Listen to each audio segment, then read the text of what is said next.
नमस्कार, मैं हूं रत्ना और आप देख रहे हैं सी न्यूज़ भारत। वक्त हो गया है उत्तर प्रदेश बुलेटिन का। बात होगी बलिया की, जहां दिव्य ज्योति जागृति संस्थान के तत्वाधान में गुरु पूर्णिमा महोत्सव बापू भवन में आयोजित किया गया। साथ ही बात होगी लखीमपुर की, जहां मंडी में खाद लेने के लिए महिलाओं में मारपीट हो गई। ऐसी तमाम खबरों पर विस्तार से चर्चा करेंगे इस बुलेटिन में। खबर आगरा से है, जहां मैक्स सुपर स्पेशलिटी हॉस्पिटल ने आज आगरा के प्रमुख स्थानों पर अपनी समर्पित ऑर्थोपेडिक्स और जॉइंट रिप्लेसमेंट ओपीडी सेवाओं की शुरुआत की। इन सेवाओं का नेतृत्व जॉइंट रिप्लेसमेंट विशेषज्ञ डॉक्टर सुजॉय भट्टाचार्य जी करेंगे, जो max super speciality hospital Saket में रोबोटिक जॉइंट रिप्लेसमेंट विभाग के चेयरमैन एवं चीफ हैं। अपने रोबोटिक जॉइंट रिप्लेसमेंट के क्षेत्र में अग्रणी कार्यों के लिए प्रसिद्ध डॉक्टर भट्टाचार्य जी अब प्रत्येक महीने के तीसरे बुधवार को आगरा में उपलब्ध रहेंगे। डॉक्टर भट्टाचार्य जी ने जॉइंट रिप्लेसमेंट सर्जरी के क्षेत्र में क्रांतिकारी बदलाव लाए हैं, जिनके परिणाम स्वरूप मरीज सर्जरी के अगले दिन अपने पैरों पर चल पाते हैं। डॉक्टर भट्टाचार्य जी ने प्रेस इवेंट में कहा, robotic assisted joint replacement surgery से अप्रतिम सटीकता, कम जटिलताएं और शीघ्र रिकवरी सुनिश्चित होती है। मिनिमली इन्वेसिव तकनीक और रियल टाइम इमेजिंग की मदद से हम हर मरीज की शरीर रचना के अनुसार अत्यंत सटीक इम्प्लांट लगा सकते हैं। आज के दौर में मरीज सर्जरी के दिन ही चलना शुरू कर देते हैं और अधिकतर को 48 घंटे में छुट्टी मिल जाती है, जो पारंपरिक तकनीक से एक बड़ा बदलाव है। भट्टाचार्य जी हो, मैं मैक्स हॉस्पिटल साकेत में कार्यरत हूँ। मैं वहाँ पे as a chairman and chief robotic surgeon काम करता हूँ। मैं घुटने बदलने का काम पिछले करीब मोर देन 2 डिकेड से मैं करे आ रहा हूँ। तो अभी जो वर्तमान में जो मैक्स हॉस्पिटल साकेत में हमने ज्वाइन किया है, उसमें सिर्फ रोबोटिक का दौरान हमने घुटने प्रत्यारोपण का काम के लिए ज्वाइन किया है। आगरा शहर में मैं पिछले करीब 15 साल से भी इस शहर में आ रहा हूँ। हर बुधवार को, तीसरी बुधवार को आता हूँ। अभी भी हमने यहाँ पे मैक्स हॉस्पिटल का जो एक ऑफिस बनी हुई है, वहाँ पे ओपीडी करूंगा और आपको ट्रांस जमुना में है, वहाँ पे ओपीडी करूंगा, जिसमें मैं पिछले 10-12 साल से ओपीडी करे आ रहा हूँ। तो इस शहर का साथ में मैं जुड़ा हूँ। आज मेरे को अच्छा लगा, आप लोग मेरे को मौका दिया आप लोग से मिलने का और ये रोबोट सर्जरीज का बारे में दुनिया का बताने का। जो ये सबसे बेहतरीन सर्जरीज है आज का दिन में, जिसका दौरान हर इंसान को एक बार सोचना चाहिए घुटने प्रत्यारोपण का पहले। क्यों देखा गया जो रोबोट के दौरान जो घुटने प्रत्यारोपण किया जाता है, उनका सक्सेस रेट बहुत ज्यादा अच्छा होता है। लेकिन घुटने प्रत्यारोपण के साथ साथ रोबोट का साथ साथ अपन टेक्निक भी करना चाहिए। टेक्नोलॉजी और टेक्निक जो दूसरा एक साथ मिलते तभी उसके रिजल्ट अच्छा होता है। तो जैसे मैंने रोबोट यूज करता हूँ, उसका साथ साथ में कोई टेक्निक भी मेरा है, जिसमें मैंने खून के दौरा बंद नहीं करता हूँ, जिसमें मैंने लिगामेंट को नहीं काटता हूँ, जिसका मैंने मसल्स को नहीं काटता हूँ, जिसमें टाके नहीं लगाता हूँ, बस केबल नहीं लगाता। जिसकी वजह से देखा गया जो पेशेंट बहुत जल्दी ठीक हो जाते हैं। जो हमने प्रोग्राम में ज्वाइन किया मैक्स साकेत हॉस्पिटल में, ये short stay minimal invasive surgeries के हिसाब से ज्वाइन किया। शॉर्ट स्टे मतलब दूसरे दिन पेशेंट घर जा सकते हैं और आपको दोबारा जाने का दिखाने का जरूरत नहीं होती है। हम लोग एक व्हाट्सएप ग्रुप बनाते हैं, उसी ग्रुप का दौरान आप कभी भी किसी भी टाइप की परेशानी हो तो हमसे संपर्क कर सकते हैं। अभी आप कौन सी सर्जरी कर रहे हैं, मतलब रोबोटिक में कौन सी एडवांस टेक्निक यूज कर रहे हैं? जो रोबोट सर्जरीज के दौरान हमने सिंगल विजिट रोबोटिक सर्जरीज करते हैं। रोबोट के दौरान नी रिप्लेसमेंट कर रहे हैं फिलहाल। आगे चल के हमने बहुत जल्दी हमने हिप रिप्लेसमेंट भी हम चालू करने वाला है। फिलहाल आज के दिन में हमारे पास 3 एक्टिव रोबोट्स है मैक्स साकेत हॉस्पिटल में, जिसके दौरान हमने नी रिप्लेसमेंट सर्जरीज करे। नॉर्मल रोबोट और एक्टिव रोबोट में क्या अंतर है? जो एक्टिव रोबोट होता है उसका देखा गया जो प्रिसिशन ज्यादा अच्छा होता है। ये सर्जरीज को हम लोग पहले कर लेते हैं, तो हमें इसका आपका नीज के बारे में, घुटने के बारे में, इम्प्लांट्स के बारे में सब जानकारी होता है। ऑपरेशन करने जाने का पहले हमें पता लग जाता है कौन सी इम्प्लांट चाहिए होगा। इसका प्रिसिशन बहुत अच्छा होता है, इनका एक्यूरेसी बहुत अच्छा होता है, मोर देन 99% एक्यूरेसी है। और जिसके दौरान मैं 5000 से ज्यादा अभी तक हमने घुटने प्रत्यारोपण कर चुका हूँ। CR घुटना जो बहुत अच्छा मेरे पास माइलेज है और सारे पेशेंट का सक्सेस रेट 100% है। आज तक किसी भी पेशेंट का कोई भी किसी भी प्रकार की परेशानी आई नहीं, जिसको हमने ऑपरेशन रोबोट के दौरान किया। आगरा से सी न्यूज़ संवाददाता कृष्णकांत की रिपोर्ट।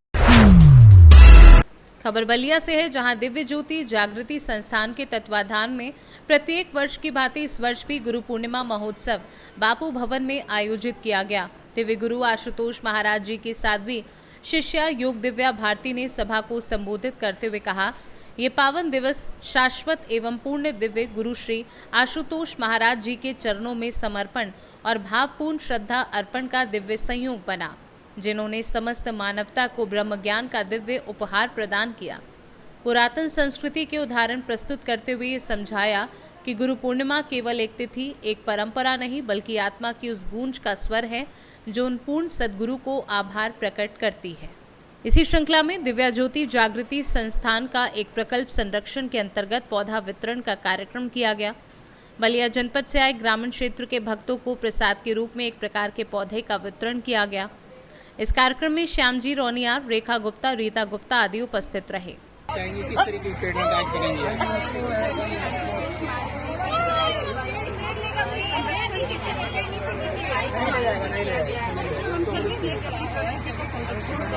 सबका सहयोग है, इसीलिए आज वितरण का कार्यक्रम आयोजित किया। हम अपनी प्रकृति की संरक्षा कर पाए, पॉजिटिव वाइब्रेशन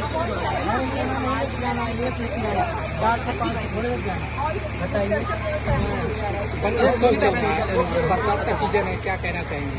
वृक्ष है तो जीवन है। आज हम सारे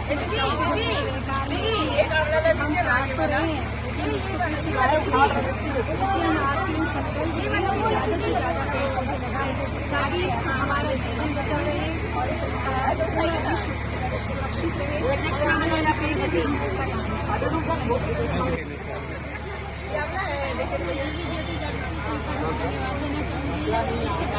कार्यक्रम किया जाएगा। वन नहीं रहेंगे तो यहाँ साथ नहीं है। पौधे ही रोक सकते हैं।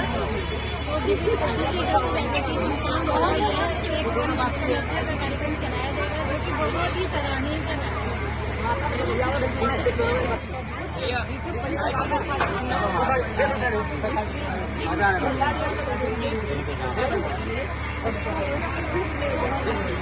अब आयु को करने को जाना है।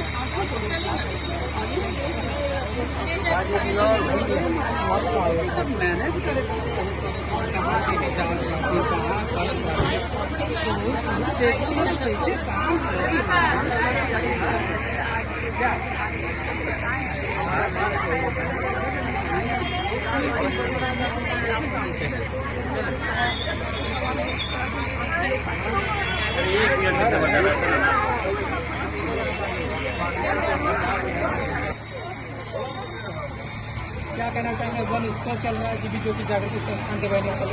बहुत अच्छा कार्य दिव्य ज्योति जागृति संस्थान कर रहा है और हमारे महाराज जी की कृपा से और सबके सहयोग से बहुत अच्छा कार्य है, जिसकी वजह से ऑक्सीजन लेवल भी बढ़ेगा, पर्यावरण भी सुधरेगा और हम सब लोगों के लिए जीवन के लिए रक्षा के लिए पेड़ लगाना बहुत जरूरी है।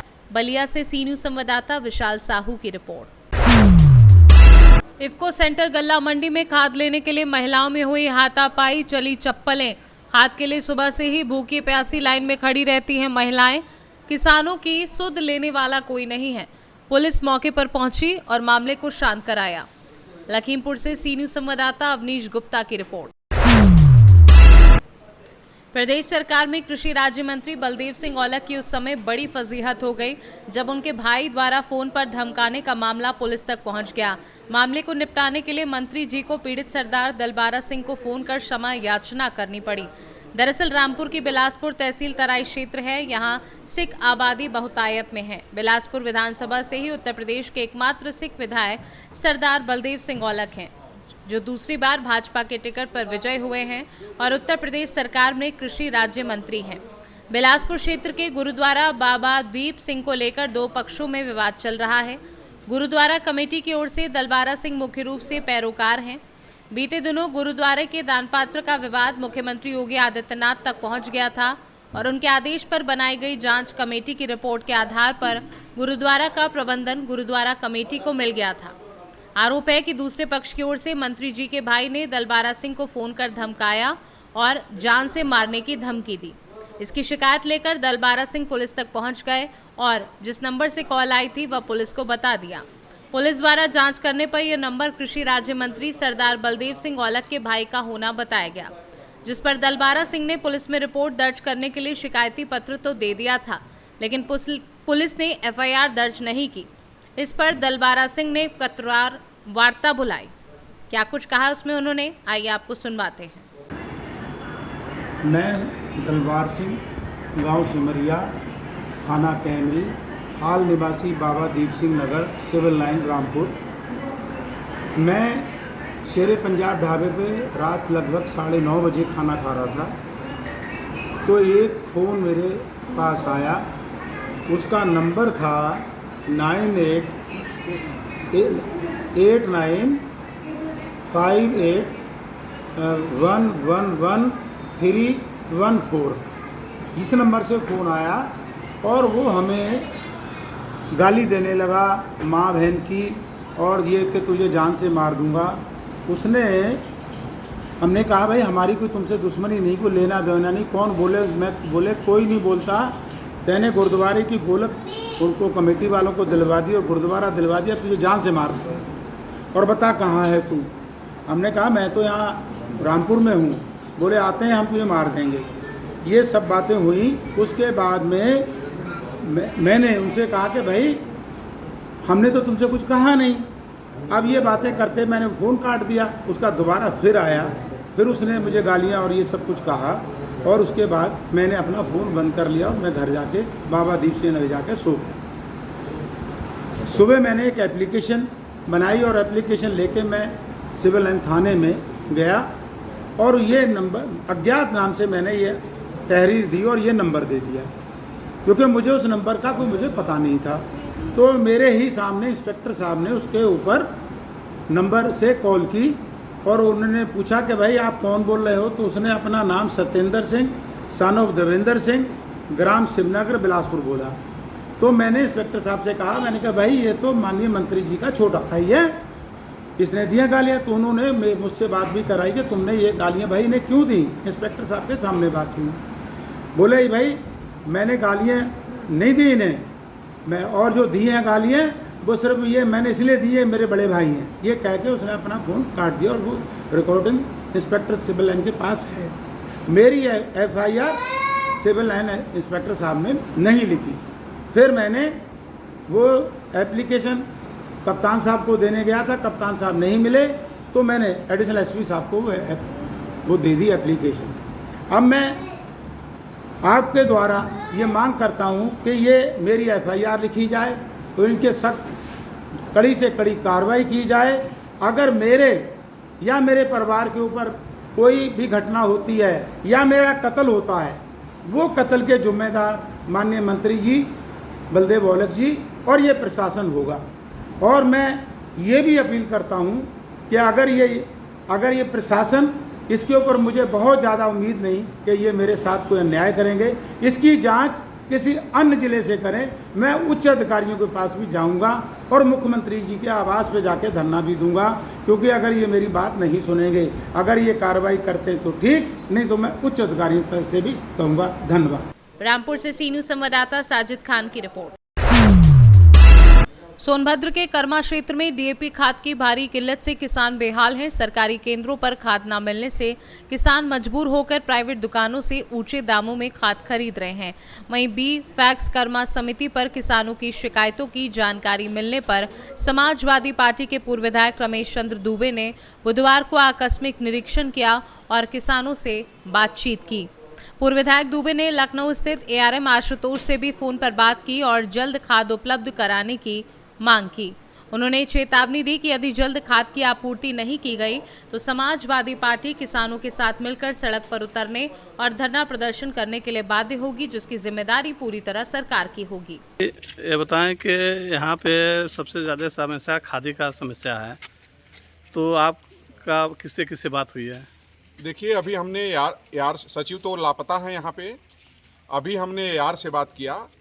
AR ने जो है वो कई अधिकारियों का नंबर दिया, मंडलीय अधिकारियों से लेकर के लखनऊ तक के अधिकारियों का नंबर दिया। हमने सबसे बात किया। लखनऊ अभी जिससे हमने बात किया है उस अधिकारी ने आश्वासन दिया है कि हमें थोड़ा सा मौका दीजिए, हम आपके यहाँ खाद शीघ्र पहुँचवाते हैं, और माने वरीयता के आधार पर खाद पहुँचवाने का उन्होंने आश्वासन दिया है। तो किसानों का कहना है कि साथियों देखिए, सरकार जो वर्तमान में है उस सरकार की प्राथमिकता में किसान नहीं है। सरकार की प्राथमिकता में शराब की दुकान का आवंटन करना है। सरकार की प्राथमिकता में शराब की दुकानों पे शराब पहुंचाना प्राथमिकता में है। सरकार की प्राथमिकता ये है कि यहाँ के जो स्कूल है, प्राइमरी स्कूल जिसमें गरीबों के बच्चे पढ़ते हैं, वो बंद हो जाए। खादी के लिए जनता तरस रही है, यही खेती का समय है।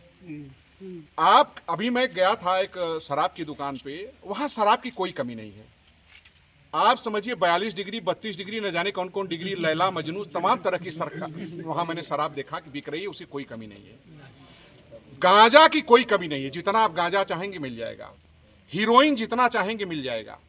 आप जितना चाहेंगे उतना जो है वो मादक पदार्थ आपको मिल जाएगा। हम ये सवाल से सरकार से सवाल करना चाहते हैं कि अगर आप शराब उपलब्ध करा सकते हो प्राथमिकता पर, तो आप खाद क्यों नहीं उपलब्ध करा सकते? आप डीएपी के समय में यूरिया देते हो, यूरिया के समय में आप डीएपी देते हो। जनता का भला कैसे होगा? यही समय है जब किसानों को, जब रोपाई के समय में आप डीएपी नहीं दोगे तो बाद में डीएपी देकर क्या करोगे? क्या करेंगे डीएपी देकर के? किसान एकदम बेहाल है, किसान एकदम परेशान है। इतना फोन कर रहे हैं, इतना फोन कर रहे हैं। जनता ने जिसको प्रतिनिधि बनाया है वो बनारस भौतिक सुख का आनंद ले रहे हैं। वो उनकी जबान खुलती नहीं है जनहित के मुद्दे पर।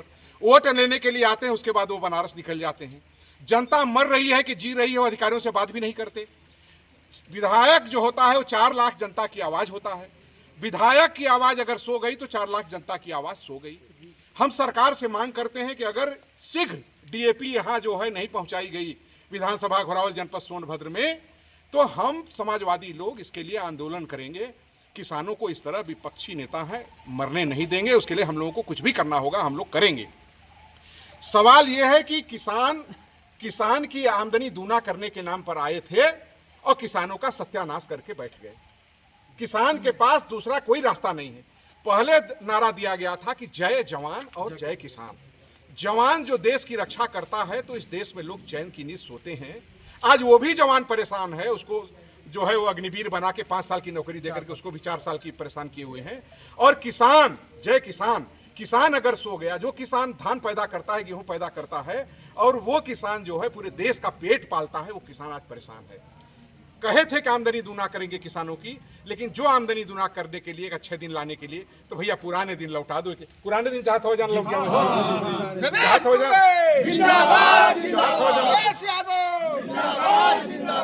तो पुराने दिन लौटा दीजिए भैया। हम आज यहाँ कर्मा पे इतनी बड़ी सोसाइटी, कितना बताया यहाँ पे, कितनी 7,000 सदस्य हैं यहाँ, 1-2 सदस्य नहीं। जनपद सोनभद्र की सबसे बड़ी ये जो है ये सोसाइटी है जहां 7,000 किसान हैं और 200 कितना आया है यहाँ 400 बोरी एनपीके आया है ना। एनपीके 400 बोरी आया है। अब बताइए 7,000 लोगों में वो 400 बोरी कैसे बिकेगी? ठीक है ना। ए भैया 5 किलो तो पहले से ही मसक दिए हो, अच्छा दिन का वादा करके 5 किलो तो कम कर दिए हो। 2-4-5 किलो मौका दे करके इसमें भी कम कर दो, लेकिन पहुंचा तो दो, कम से कम खेती तो हो जाए। इसलिए हम सरकार से का ध्यान, माननीय मुख्यमंत्री जी का ध्यान, माननीय कृषि मंत्री, मैं सेंट्रल से, मैं कृषि मंत्री उत्तर प्रदेश सरकार और क्षेत्रीय नेता, क्षेत्रीय विधायक, मैं जिलाधिकारी का भी ध्यान, AR साहब का ध्यान, सबका ध्यान आकृष्ट करा रहा हूं कि जल्द से जल्द विदिन वीक, 1 सप्ताह के अंदर, मैंने लखनऊ भी बात करके मिश्रा जी को कहा है, आशुतोष मिश्रा जी को जो आर्यम है वहां, कि शीघ्र 1 सप्ताह के अंदर अगर यहाँ खाद उपलब्ध नहीं हुई तो हम लोग सड़क पे चक्का जाम करेंगे, सड़क पे धरना करेंगे, प्रदर्शन करेंगे, किसानों को बचाएंगे, किसानों को इस तरह मरने नहीं देंगे। जय हिंद, जय भारत, जय समाजवाद। सोनभद्र से सी न्यूज संवाददाता राजेश गोस्वामी की रिपोर्ट। फिलहाल इस बुलेटिन में बस इतना ही। देश और दुनिया की तमाम बड़ी खबरों के लिए आप देखते रहिए सी न्यूज भारत।